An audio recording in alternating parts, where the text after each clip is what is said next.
দুনিয়ার কোন ইমানদার তো পরীক্ষা নল দেন হন ইমানদার নাই।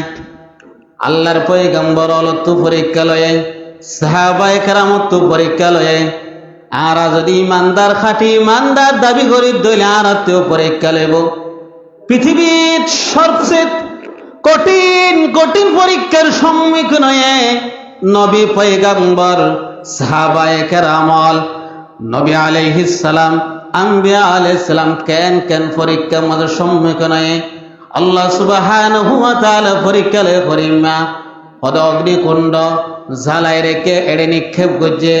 আল্লাহ সুবহানাহু ওয়া তাআলা আগুন অনেক করে দিয়ে ঠান্ডা করে দিয়ে কুল্লা ইয়া নারু কুনি বারদাও ওয়া সালামান আলা ইব্রাহিম। শুধু ঠান্ডা না হোক, ঠান্ডার সাথে আরামদায়ক শান্তিদায়ক শব্দ আল্লাহ কি করে দিয়ে মিটিং করে দিয়ে এরপরে পরীক্ষা লয়ে হরিম্মা মূসা আলাইহিস সালাম তো আল্লাহ রাব্বুল আলামিন পরীক্ষা লয়ে মূসা আলাইহিস সালাম শুআয়ব আলাইহিস সালামের হাতে 10টা বছর পর্যন্ত কি আছিল খাস করে মগজে ইনতি ফিরে আইজার গই তো সোজা রাস্তা বাই আইন পারে ওদের বেহা রাস্তা তোয়া করিব, ওদের সোজা রাস্তা বাই আইলে জনগণে দেব মূসারে কতল করে ফেলাইব, ওদে পাহাড়ের রাস্তা তো আইব, ওদ ঘুটঘুটে অন্ধকার, এরপরে আরো ফিনি ফিনি ঝড় পড়ে। এর সব মাঝে মূসা আলাইহিস সালামের পয়গম্বরের স্ত্রীর গর্ভ শুরু হয়ে গিয়ে গর্ভপাত শুরু হয়ে গিয়ে আল্লাহু আকবার। কি কঠিন ভয়ঙ্কর অবস্থা!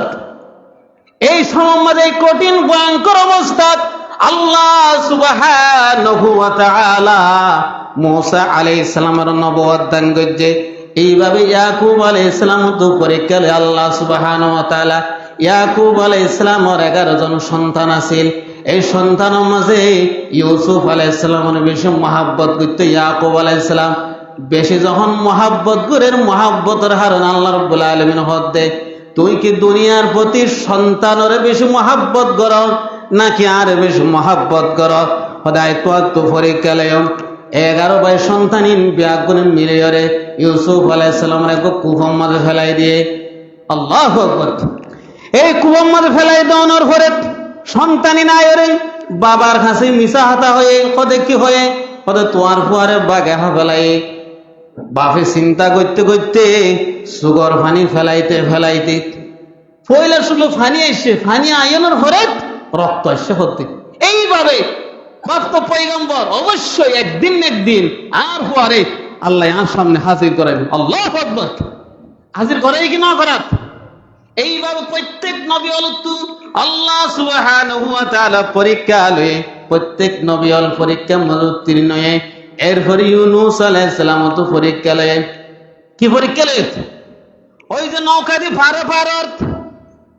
সাগরের মাঝে পড়ে গিয়ে বিশাল এক মাছে গিলি ফেলানোর পরে এটা আল্লাহর পয়গম্বর ইউনূস আলাইহিস সালাম কি পাঠ করে লা ইলাহা ইল্লা আনতা সুবহানাকা ইন্নী কুনতু মিনাজ জালিমিন। মূসা আলাইহিস সালাম আর ইউনূস আলাইহিস সালাম মাছের পেটের ভিতরে জনের পরে আল্লাহর নবরে লালা বিসাফি বাতনিহি ইলা ইয়াউমি ইউবাসুন। আল্লাহ তাআলা এই কোরআন মাজিদের মাঝে হয়ে দি আল্লাহর পয়গম্বর ইউনূস আলাইহিস সালাম যদি মাছের পেটের ভিতরে ঢুকানোর পরে যদি আর শরণ নগত্য নিজের ভুল স্বীকার নগত্য আই আল্লাহ সুবহানাহু ওয়া তাআলা কিয়ামত পর্যন্ত ইউনূস আলাইহিস সালাম মাছের পেটের ভিতরে রাখি দিতাম। এইভাবে প্রত্যেক পয়গম্বর তো কি লয়ে পরীক্ষা লয়ে আইয়ুব আলাইহিস সালাম তো আল্লাহ রাব্বুল আলামিন পরীক্ষা লয়ে কি পরীক্ষা লয়ে এমন কঠিন রোগে আক্রান্ত আইয়ুব আলাইহিস সালাম। এই রোগ আক্রান্ত অনর পরে আল্লাহর কাছে দোয়া করে আল্লাহ রাব্বুল আলামিন কিতাবত তাফসীর মাঝে লেখেন 18 বছর পর্যন্ত আইয়ুব আলাইহিস সালাম মারাত্মক রোগের মাঝে আক্রান্ত আছিল। অবস্থা 18 বছর পর্যন্ত আল্লাহ পাকে আন্নি মাসানিয়া দুররু ওয়া আনতা আরহামুর রাহিমিন আল্লাহর কাছে যখন দোয়া করে আল্লাহ কি করে দিয়ে ভালো করে। এইভাবে প্রত্যেক পয়গাম্বর তো কি লইয়ে পরীক্ষা লইয়ে। তাহলে হ্যাঁ, এই পরীক্ষার সম্মুখীন ইব্রাহিম আলাইহিস সালাম একটু বেশি হই। ইব্রাহিম আলাইহিস সালাম তো কি হইয়ে বেশি হই। তাফসীরে লেখেন ইব্রাহিম আলাইহিস সালামের বয়স 120 বছর, অন্য জায়গার লেখেন 86 বছর, অন্য জায়গার লেখেন 96 বছর। অনেক 96 বছর বয়স আর নত হয় বর্তমান সময়। আর স্ত্রীর বয়স আছে অত 99 বছর। তাফসীরে লেখেন আল্লাহু আকবার। এই সম্বন্ধে আল্লাহর কাছে দোয়া করেন, আল্লাহ রাব্বুল আলামিন রব্বি হাবলি মিনাস সালিহিন। হন না, রব্বি হাবলি মিনাস সালিহিন ফাবাশশারনাহু বিগুলামিন হালিম।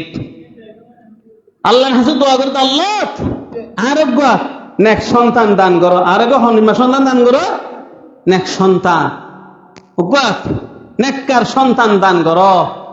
তারপর আল্লাহ দোয়া কবুল করে ফেলে। আল্লাহ কি করে ফেলে? দোয়া কবুল করে ফেলে। এই পরীক্ষা কি?